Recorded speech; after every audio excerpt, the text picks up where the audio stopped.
ನಮಸ್ಕಾರ ಎಲ್ರಿಗೂ ನಮ್ಮ ಮನೆಗೆ ಸ್ವಾಗತ. ಇವತ್ತು ಬೆಳಗ್ಗೆ ನಮ್ಮ ಮನೆಯ ಒಂದು ಸಾಮಾನ್ಯ ದಿನದ ನಿಮ್ಮ ಜೊತೆ ಹಂಚ್ಕೊಳ್ತಿದ್ದೀನಿ. ಮಕ್ಕಳನ್ನು ಸ್ಕೂಲಿಗೆ ಕಳಿಸೋಕ್ಕೆ ಬೆಳಗಿನ ತಯಾರಿ ಶುರುವಾಗಿದೆ. ಇವತ್ತಿನ ಲಂಚ್ ಬಾಕ್ಸ್ಗೆ ರಾಗಿ ರೊಟ್ಟಿ, ಚಟ್ನಿ ಮತ್ತು ಪುಳಿಯೋಗರೆ ಮಾಡ್ತಿದ್ದೀನಿ. ನಮ್ಮ ಮಕ್ಕಳಿಗೆ ರಾಗಿ ರೊಟ್ಟಿ ತುಂಬ ಇಷ್ಟ, ಆರೋಗ್ಯಕ್ಕೂ ಒಳ್ಳೆಯದು, ಹೊಟ್ಟೆನೂ ತುಂಬಿರುತ್ತೆ. ಮೊದಲು ರಾಗಿ ಹಿಟ್ಟನ್ನು ಜರಡಿ ಇಟ್ಕೊಂಡು ಅದಕ್ಕೆ ಸಬ್ಬಸಿಗೆ ಸೊಪ್ಪು, ಈರುಳ್ಳಿ ಚಿಕ್ಕದಾಗಿ ಕಟ್ ಮಾಡಿ, ಕ್ಯಾರೆಟ್ ತುರಿದು ಹಾಕ್ಕೊಂಡೆ. ಸ್ವಲ್ಪ ಉಪ್ಪು ಹಾಕಿ ಮಿಕ್ಸ್ ಮಾಡಿಕೊಂಡೆ. ಈ ಕಡೆ ನೀರು ಕುದಿಯೋಕ್ಕೆ ಇಟ್ಬಿಟ್ಟೆ. ಮತ್ತೊಂದು ಕಡೆ ಸಣ್ಣ ಕಡಾಯಿಯಲ್ಲಿ ಹಸಿಮೆಣಸಿನ್ಕಾಯಿ, ಶೇಂಗಾ ಹಾಕಿ ಚೆನ್ನಾಗಿ ಹುರಿದುಕೊಂಡೆ. ಹುರಿದ ಮೇಲೆ ಅದನ್ನು ಒಂದು ತಟ್ಟೆಗೆ ತೆಗೆದಿಟ್ಟೆ. ಅದೇ ಕಡಾಯಿಗೆ ಸ್ವಲ್ಪ ಎಣ್ಣೆ ಹಾಕಿ ಪುಳಿಯೋಗರೆಗೆ ಕಡಲೆಬೇಳೆ, ಉದ್ದಿನಬೇಳೆ ಮತ್ತು ಶೇಂಗಾ ಹಾಕಿ ಚೆನ್ನಾಗಿ ಕೆಂಪಗಾಗೋವರೆಗೂ ಹುರಿದುಕೊಂಡೆ. ಆಮೇಲೆ ಖಾರ, ಉಪ್ಪು, ಪುಳಿಯೋಗರೆ ಪೌಡರ್ ಹಾಕಿ ಮಿಕ್ಸ್ ಮಾಡಿಕೊಂಡೆ. ನಿಂಬೆ ರಸ ಹಿಂಡಿ ಅನ್ನ ಹಾಕಿ ಚೆನ್ನಾಗಿ ಕಲಿಸಿದೆ.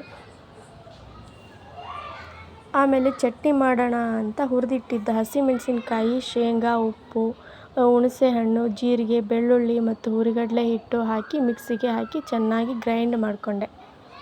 ಅದಕ್ಕೆ ಒಗ್ಗರಣೆ ಹಾಕಿ ಚಟ್ನಿನೂ ರೆಡಿ ಮಾಡಿಟ್ಟೆ. ಈಗ ರಾಗಿ ಹಿಟ್ಟಿನ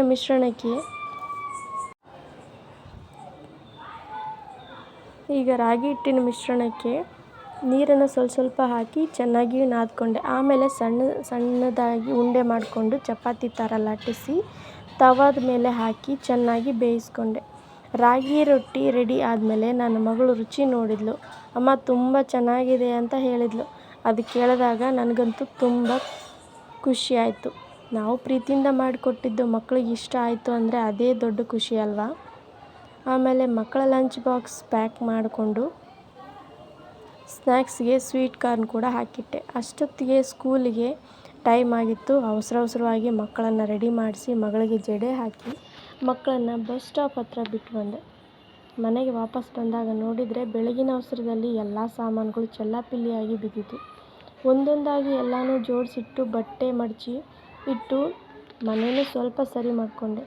ಹೀಗೆ ಬೆಳಗ್ಗೆ ಎಷ್ಟೇ ಅವಸರ ಇದ್ದರೂ ಮಕ್ಕಳನ್ನು ರೆಡಿ ಮಾಡಿ ಲಂಚ್ ಬಾಕ್ಸ್ ಕಳಿಸಿದ್ಮೇಲೆ ಒಂದು ಸಮಾಧಾನ ಸಿಗುತ್ತೆ.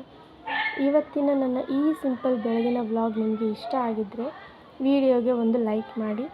ಇಂಥ ಅಡುಗೆ ಲಂಚ್ ಬಾಕ್ಸ್ ಐಡಿಯಾಗಳು ಮತ್ತು ನಮ್ಮ ದಿನನಿತ್ಯದ ವ್ಲಾಗ್ ನೋಡೋಕ್ಕೆ ನನ್ನ ಚಾನಲ್ ಸಬ್ಸ್ಕ್ರೈಬ್ ಮಾಡ್ಕೊಳ್ಳಿ.